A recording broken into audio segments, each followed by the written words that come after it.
Assalamualaikum warahmatullahi wabarakatuh. Bismillahirrahmanirrahim.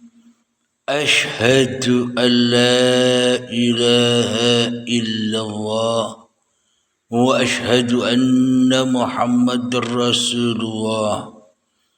Allahumma salli ala sayyidina Muhammad وعلى آل سيدنا محمد رب اشرح لي صدري ويسر لي أمري واحلل عقدة من لساني يفقه قولي آمين.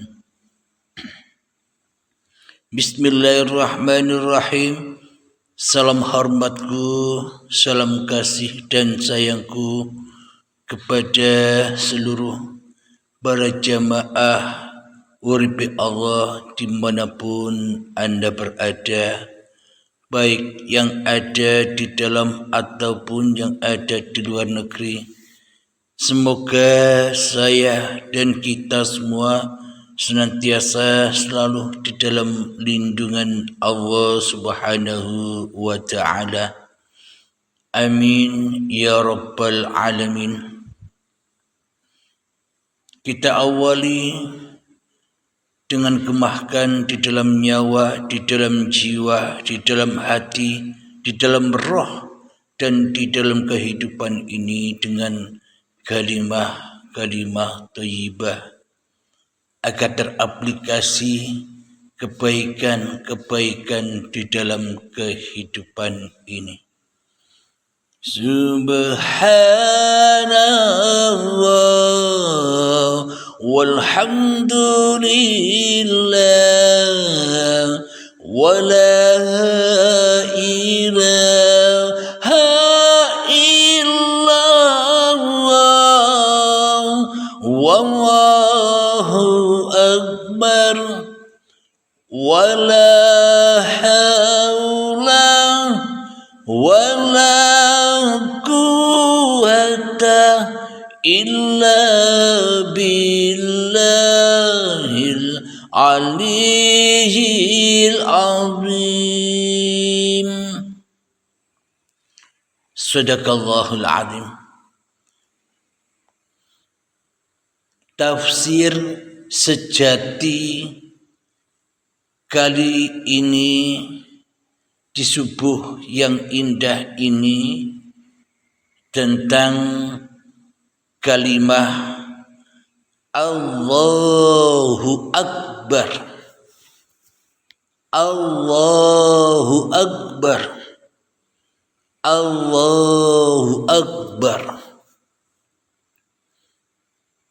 Akan tetapi anehnya Allahu Akbar meskipun artinya Allah Maha Besar, aneh dan paling anehnya di sisi seluruh manusia, Allahnya, Tuhannya, Romonya, Bapanya, Gustinya, Sang Yang Widinya hanyalah simbol-simbol kebesaran sahaja.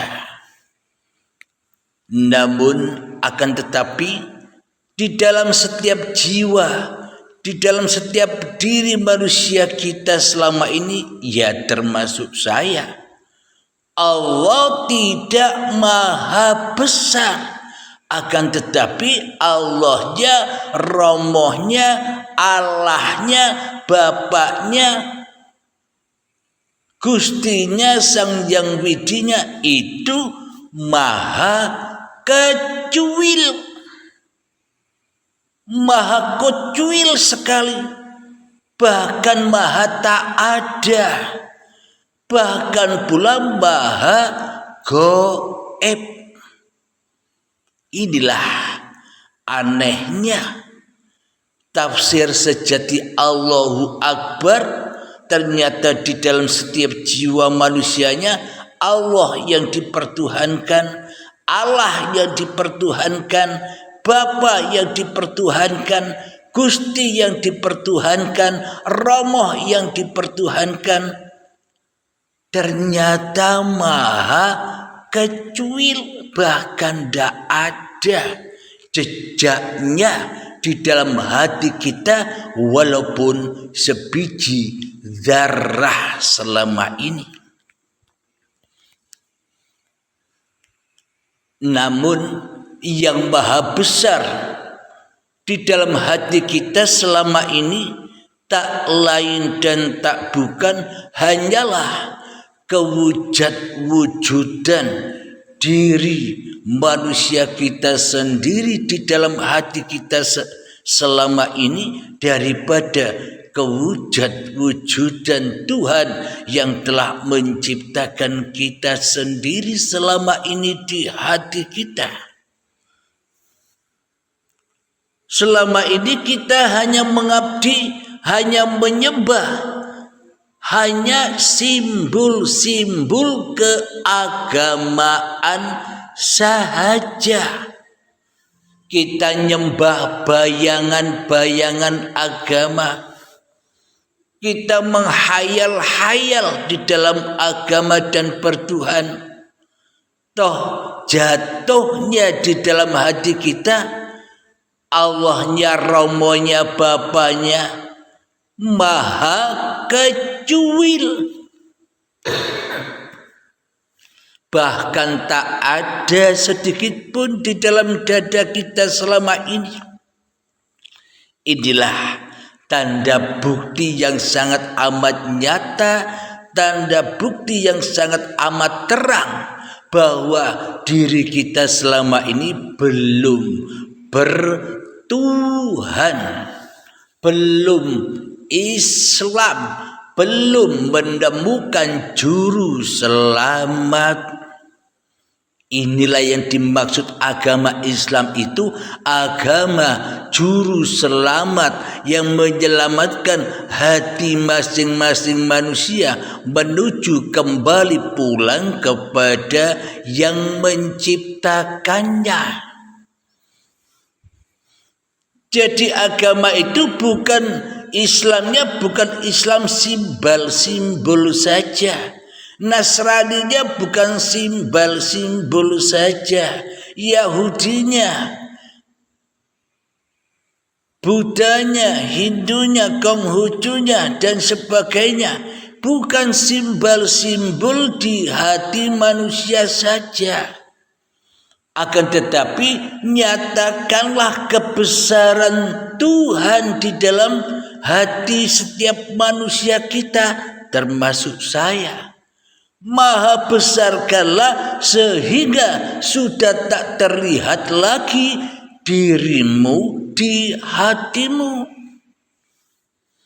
Maha besarkanlah Tuhan yang telah menciptakan seluruh manusia termasuk saya, sampai tak kelihatan lagi dirimu di hatimu. Maha besarkanlah Tuhan yang menciptakan alam semesta ini hingga binasalah dirimu di hatimu. Itulah sang juru selamat yang diheboh-hebohkan itu. Itulah inna dina indallahil Islam itu. Jadi jangan nyembah, jadi jangan mengabdi hanya kepada simbol-simbol agama saja, sehingga tak teraplikasi kebesaran Tuhan di dada kita, sehingga tak bisa terrealisasi kemaha akbaran, keberadaan, kewujudan, kehidupan Sang Pencipta di dalam hati kita selama ini. Karena kita selama ini sama-sama sudah mabuk agama, mabuk Islam, mabuk Nasrani, mabuk Yahudi, mabuk Konghucu, mabuk Buddha, mabuk Hindu, mabuk golongan, mabuk aliran, sehingga yang diabdi di dalam hatinya hanyalah hawa nafsunya sendiri. Yang ada di dalam hatinya hanyalah dirinya sendiri yang merasa benar dengan kemabukan agama-agamanya selama ini. Karena yang kita abdi, karena yang kita sembah, karena Tuhan yang kita tuju bukan Tuhan yang ada di dalam setiap jiwa kita, tapi Tuhan yang kita tuju selama ini hanyalah Tuhan yang ada di luar diri kita. Tuhannya masih Tuhan simbol-simbol saja. Berhala-berhalanya hanyalah kiasan-kiasan saja yang dihadap, yang disembah, yang diabdi selama ini di hati kita. Logikanya demikian. Ketika kita menyaksikan apapun yang ada di dalam apapun yang di depan diri kita, kita menyaksikan gunung, lautan, hutan, langit, bumi, mendung, awan, bintang, bulan, dan sebagainya. Apapun yang kita pandang, apapun yang kita lihat, hayawan, manusia, keadaan-keadaan yang kita alami, itu semua lebih akbar, itu semua lebih nyata, itu semua lebih wujud di dalam hati kita, itu semua lebih hidup di dalam hati kita daripada hidupnya Allah, daripada hidupnya Allah, daripada hidupnya Bapa, daripada hidupnya Romo, daripada hidupnya Gusti, daripada hidupnya Sang Hyang Widi yang ada di dalam setiap jiwa-jiwa kita selama ini. Jadi hal-hal yang di luar itu lebih kita agung-agungkan kewujudannya. Hal-hal yang di luar diri kita itu lebih kita mulia-muliakan keberadaannya daripada keagungan, daripada kemuliaan Sang Pencipta yang ada di dalam setiap diri manusianya. Inilah maknanya kita selama ini hanyalah menyembah simbol-simbol keakbaran, simbol-simbol kebesaran Tuhan saja yang ada di luar diri kita daripada keakbaran Tuhan di dalam dada setiap diri manusia kita selama ini. Karena yang wujud, karena yang ada, karena yang hidup masih hawa nafsu diri kita sendiri yang ada, hawa nafsu diri kita sendiri yang wujud, hawa nafsu diri kita sendiri yang hidup, sehingga Tuhannya maha kecuil. Saking kecuilnya hingga tak ada, tak berimbas apapun di dalam dada kita. Wong ndak nyembah Allah, wong ndak kembali kepada Allah, ya ndak bisalah ketemu Allah. Karena yang di luar dirinya, penampilan-penampilan, sosok-sosok yang ada di luar dirinya itu lebih wujud, lebih akbar daripada Tuhannya. Inilah iman dan akidah kita, wahai seluruh umat manusia termasuk saya selama ini berakidahkan akidah yang palsu, tafsiran yang palsu, tafsir yang tidak sejati menurut kitabnya masing-masing. Kita termasuk saya selama ini belum menemukan tafsir sejati-jatinya Al-Quran. Kita belum menemukan tafsir sejati-jatinya Injil. Kita selama ini belum menemukan tafsir sejati-jatinya Zabur. Kita belum menemukan selama ini kitab jati-jatinya Taurat. Kenapa kita belum menemukan makna yang sebenar-benarnya, makna yang sejati di dalam Al-Quran, Injil, Zabur, Taurat itu? Karena kitab hawa nafsu kita sendiri, karena kerajaan diri kita sendiri di hati kita lebih akbar. Kitab diri hawa nafsu ini lebih akbar dan lebih kita baca daripada kitab sucinya Tuhan selama ini. Karena kita lebih cinta, lebih senang membaca diri kita sendiri, menghadirkan kewujudan hawa nafsu kita sendiri daripada Tuhan yang menciptakan alam semesta ini. Inilah yang dimaksud mabuk diri, mabuk agama, mabuk keyakinan, mabuk akidah, sehingga mabuk semua apa yang dilakukannya. Jadi keyakinan, akidah, ketakwaan bila belum terrealisasi, cara bertuhannya di dalam hatinya belum terrealisasi, cara mengimani Tuhannya di dalam hatinya, maka bagaimana mungkin kita bisa bersyariat? Maka bagaimana mungkin kita bisa beribadah? Maka bagaimana mungkin kita bisa mengabdi ke masjid, ke gereja, baca Al-Quran, baca Injil dan sebagainya? Apapun tatanan-tatanan syariat di dalam agamanya masing-masing, mana mungkin kita bisa mengabdi dan menyembah, berbuat baik kepada Tuhannya, sedangkan Tuhannya dimaha kecuilkan di dalam hatinya, sedangkan Tuhannya tidak adakan di dalam hatinya. Ya bagaimana mungkin kita bisa beragama kepada Tuhan, sedangkan kita selama ini beragama hanya ala hawa nafsu saja selama ini? Ya termasuk saya.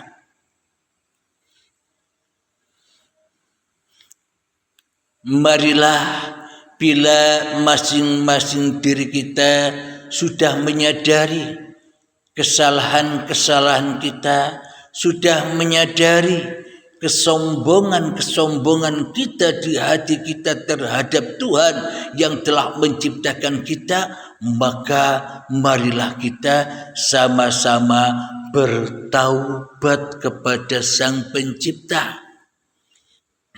Sebelum kedatangan ajal menjemput, sebelum kedatangan syakaratul maut, sebelum kedatangan masa-masa yang membuat mata kita melotot kaget dibuatnya, saat semuanya harus ditinggalkan. Harta-harta yang begitu kita bangga-banggakan harus ditinggalkan dengan paksa dan siksa. Jabatan-jabatan yang kita bangga-banggakan harus dipaksa untuk meninggalkan jabatan itu dengan paksa dan siksa. Pangkat, kekayaan, anak, istri, dan bahkan hidup dan badan pun kita dipaksa untuk dilepas selepas-lepasnya dengan paksa dan siksa azab yang sangat amat pedihnya. Mumpung saat-saat itu belum datang baiatul akbar, baiat paksaan, baiat azab mumpung belum datang, maka bertaubatlah. Carilah guru pembimbing untuk mengantar Anda agar ketemu dengan pintu taubatan nasuha itu. Taubat dari kesalahan-kesalahan diri, taubat dari memahakecuilkan Tuhan, taubat dari memaharendahkan Tuhan, taubat dari memahabatikan Tuhan, taubat dari memahabodohkan Tuhan. Selama ini kan sifat-sifat Tuhan telah kita ambil sebagai sifat-sifat diri kita. Sedangkan Tuhan kita ecap dengan sifat-sifat manusia kita, sifat-sifat muhal kita bagi Tuhan. Sifat wajib yang wajib kita miliki apa? Mati, bodoh, buta, tuli, bisu, tak kuasa apa-apa, sudah kita berikan, sudah kita tancapkan kepada Tuhan. Kita selama ini membunuh Tuhan, kita selama ini menghina Tuhan, tapi tanpa kita sadari di hati kita, karena bodohnya kita selama ini, ya termasuk saya. Sehingga Allah tak kelihatan oleh diri kita, sehingga Allahnya tak bisa disaksikan oleh diri kita, sehingga Allahnya gaib, tak ada.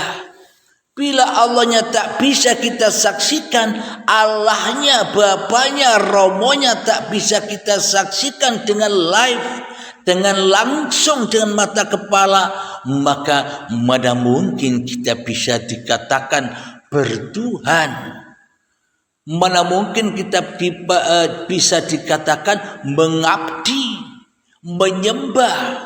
Sedangkan yang ada di dalam hati kita, sedangkan yang wujud di dalam hati kita, sedangkan yang hidup di dalam hati kita masih diri manusia kita sendiri. Mana mungkin kita bisa dikatakan beragama dan bertuhan yang benar, beragama dan bertuhan yang sejati-jatinya bertuhan dan beragama.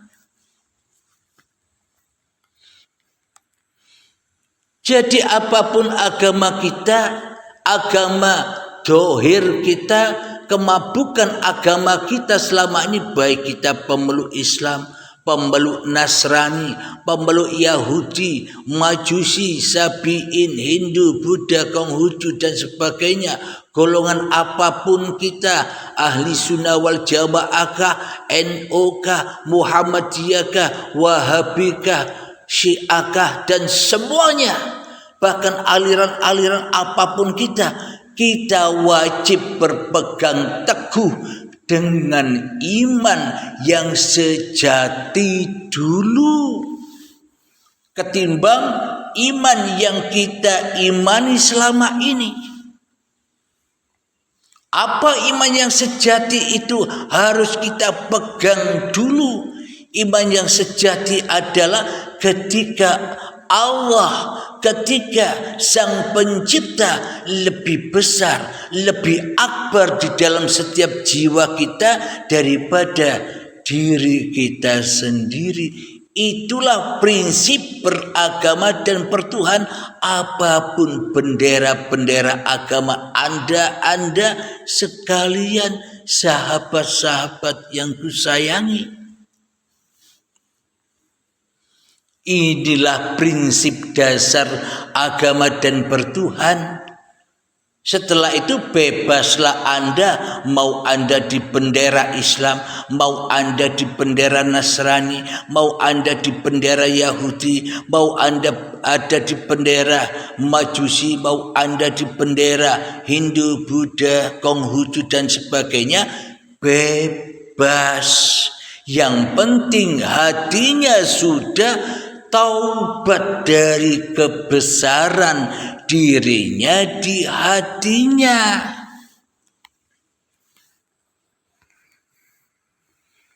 Jadi bisa dikatakan semua agama itu salah. Bisa dikatakan semua agama yang ada di dunia ini tersesat. Termasuk Islam salah dan tersesat. Nasrani salah dan tersesat. Yahudi salah dan tersesat. Majusi salah dan tersesat. Hindu, Buddha, Konghucu pun juga agama salah dan agama yang menyesatkan manusia. Bila mana dikatakan semua agama-agama, bendera-bendera agama yang ada di dunia ini semuanya tersesat, bila di dalam hati manusianya masih ada kewujudan, masih ada hawa nafsunya yang lebih maha besar daripada kebesaran penciptanya, itulah dikatakan semua agama yang ada di dunia ini salah jalan. Karena tak ada juru selamatnya. Siapakah juru selamatnya? Kebinasaan, ketiadaan, kematian dirinya di hatinya, kematian hawa nafsunya di hatinya, sehingga Maha Akbarlah Tuhan yang mentuhaninya. Itulah jalan juru selamatnya, yakni lewat pintu baiat. Dibaiat, dihabiskan, dibinasakan kemanusiaannya. Maka carilah guru-guru yang bisa membimbing kita untuk itu. Jangan berdiam diri, jangan asik-asikan, berbangga-bangga, bercinta-cinta dengan iblis dan setan di dalam hati kita. Sehingga semua apapun agama yang kita peluk sejatinya hanya membawa kepada ketersesatan hati kita saja. Apa yang dimaksud ketersesatan masing-masing hati kita? Kita merasa benar di dalam kita memeluk agama Islam. Kita merasa benar di dalam kita memeluk agama Nasrani. Kita merasa benar dalam kita memeluk agama Yahudi. Kita merasa benar sendiri di dalam agama Buddha, Hindu, Konghucu dan sebagainya. Maknanya di setiap hati pemeluknya merasa paling benar apa yang dipeluknya, yang lainnya salah. Itulah yang membuat semua agama di dunia ini tersesat jalannya, karena yang disembah hanya hayalannya sendiri. Yang menjadi Tuhannya hanyalah hawa nafsunya sendiri. Yang maha besar, yang maha akbar hanya dirinya sendiri di hatinya, tanpa Tuhan, alias ateis. Itulah bila saya bilang semua agama itu salah dan tersesat, karena di dalam hatinya bukan Tuhan yang disembahnya, tapi iblis dan setannya lah yang dimaha besarkan di dalam hatinya, sehingga tak ada kuasa Tuhan sedikit pun di dalam dada kita kecuali kekuasaan diri kita sendiri saja.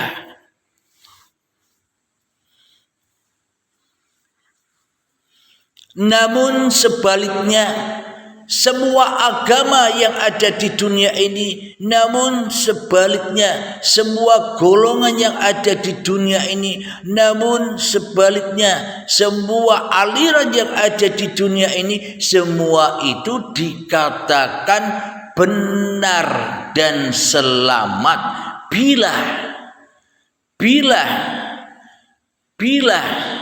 manusianya mau dibaiat, manusianya mau dibinasakan, manusianya mau dimatikan di dalam hatinya, sehingga yang ada hanyalah Tuhannya, hanyalah Allahnya saja, hanyalah Allahnya saja, hanyalah Bapanya saja, hanyalah Gustinya saja, hanyalah Sang Hyang Widinya saja yang akbar di dalam hatinya daripada dirinya sendiri di hatinya. Maka bila hatinya sudah begitu, maka agama apapun, golongan apapun, aliran apapun, baik Islam, Yahudi, Majusi, Nasrani dan sebagainya, bila iman sudah terpaktri, iman yang sejati sudah ada di dalam diri manusia kita, dengan binasanya diri kita di hati kita,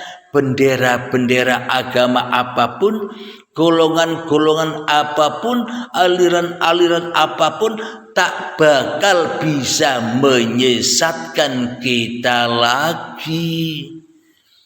Itulah yang dimaksud semua agama, semua golongan, semua aliran sama-sama benarnya bila Tuhannya Esa, bila Tuhannya Ahad, bila Tuhannya sama. Namun bila Tuhannya tidak sama masing-masing agamanya, Tuhannya tidak sama masing-masing golongannya, Tuhannya tidak sama masing-masing alirannya, ya sama-sama tersesat-sesat jalannya di dunia ini, apalagi akhiratnya.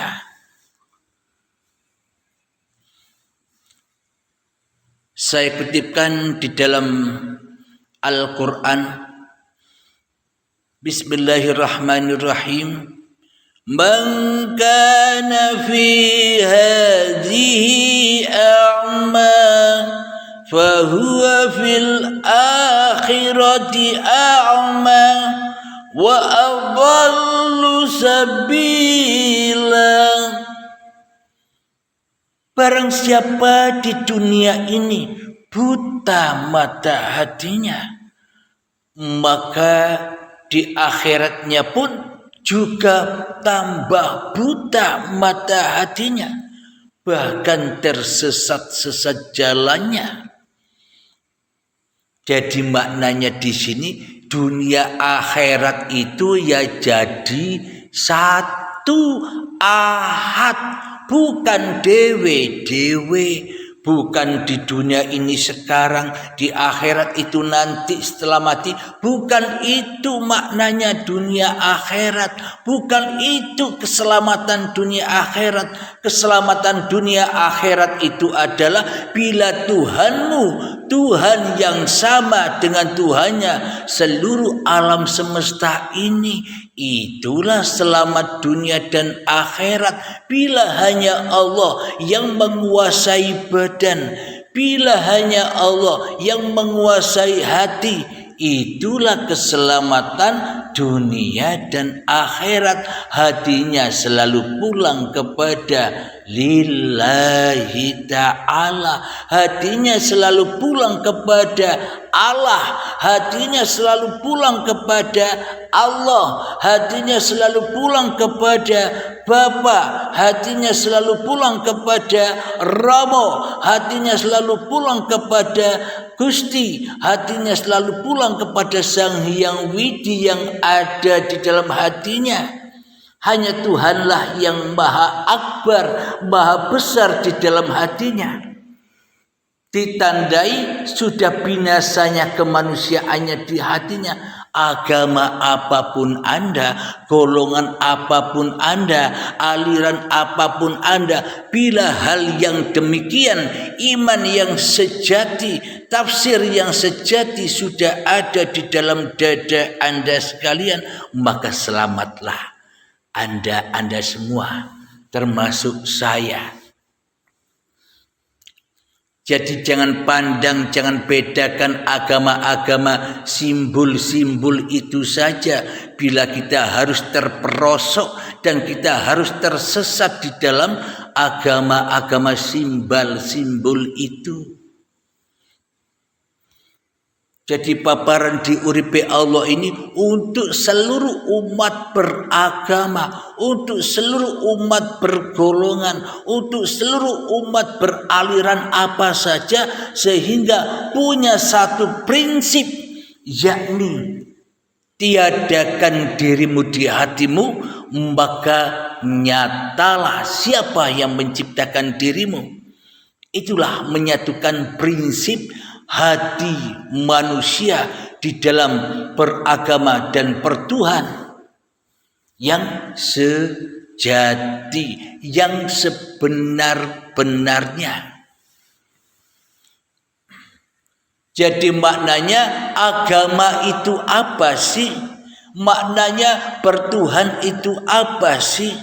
Maknanya juru selamat itu apa sih?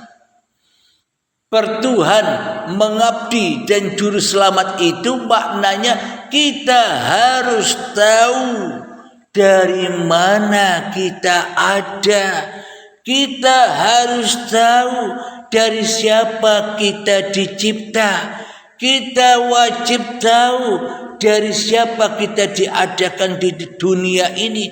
Disitulah pula kita kembali, disitulah pula kita bisa rojiun, bisa selamat awal dan akhir sama, dohir dan batin sama.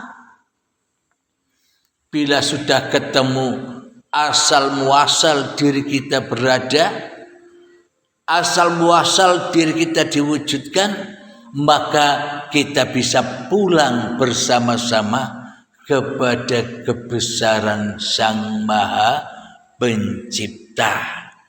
Itulah juru selamat, itulah tempat kembalinya seluruh manusia, bahkan seluruh alam semesta ini.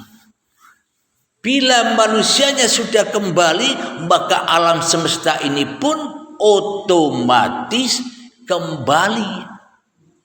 Namun bila manusianya tak bisa kembali, otomatis alam semesta ini pun tak bisa kembali, tak selamat, dibakar di neraka hawiyah, neraka hawa nafsu dewe. Apa yang dimaksud alam semesta tak bisa kembali kepada Tuhan? Bila yang menciptakan alam semesta, bila yang merasa bisa menyaksikan alam semesta ini hawa nafsu manusianya, yang tidak bisa kembali manusianya. Apalagi alam semesta ini yang tidak bisa kembali juga kepada Tuhan, melainkan kecuali hanyalah untuk tempat pembakaran, tempat neraka yang berpanas-panasan bagi manusia yang tidak mau kembali kepada Tuhannya.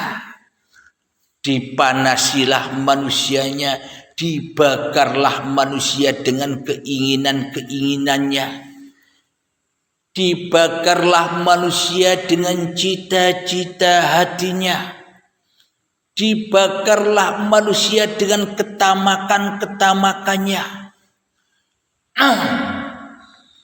dibakarlah manusia dengan kerakusan-kerakusan hatinya, dibakarlah manusia dengan kebanggaan-kebanggaannya, dibakarlah manusia dengan pangkat-pangkat jabatannya, dibakarlah manusia dengan agama-agama yang dipeluknya, dibakarlah manusia dengan syariat-syariat agama yang diamalkannya. Kenapa?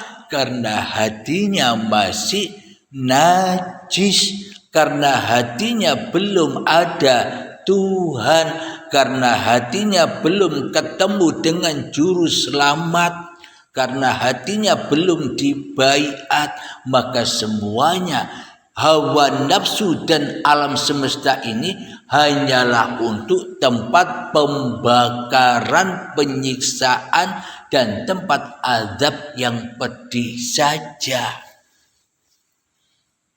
Karena Allahnya, karena Tuhannya, karena Romonya, karena Bapaknya, karena Gustinya, karena Sang Hyang Widinya maha kecuil. Masih besaran hawa nafsu kita, Tuhan yang kita terka-terka selama ini masih akbaran diri kita daripada Tuhan. Inilah yang dimaksud besar-besarnya dosa manusia, yakni ketika hatinya lepas meninggalkan Tuhannya. Ibarat wayang melaku dewe tanpa sang dalang. Ibarat HP saya ini bisa jalan-jalan sendiri tanpa saya bawa, ya tersesat, ya dicuri orang.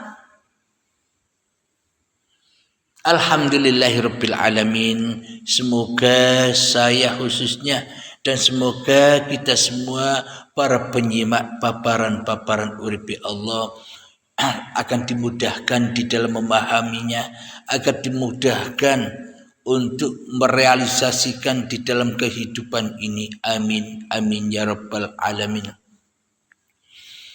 Sebelum kita akhiri, marilah kita kemahkan bersama-sama sholawat dolimin daf'ul bala bagi para sahabat yang di luar agama Islam.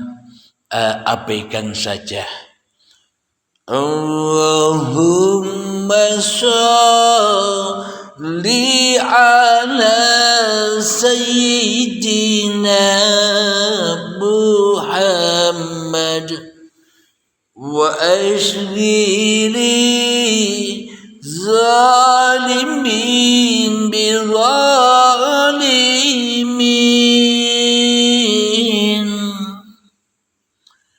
Allahumma sholli ala sayyidina Muhammad wa ashghili zalimin bi zalimin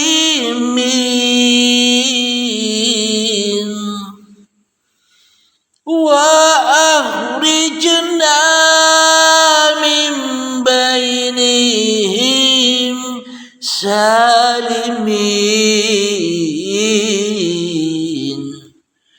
wa ala alihi wa sahbihi ajma'in.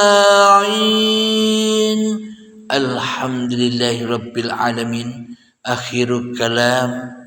Assalamualaikum warahmatullahi wabarakatuh. Rahayu, rahayu, rahayu sagung dumadi.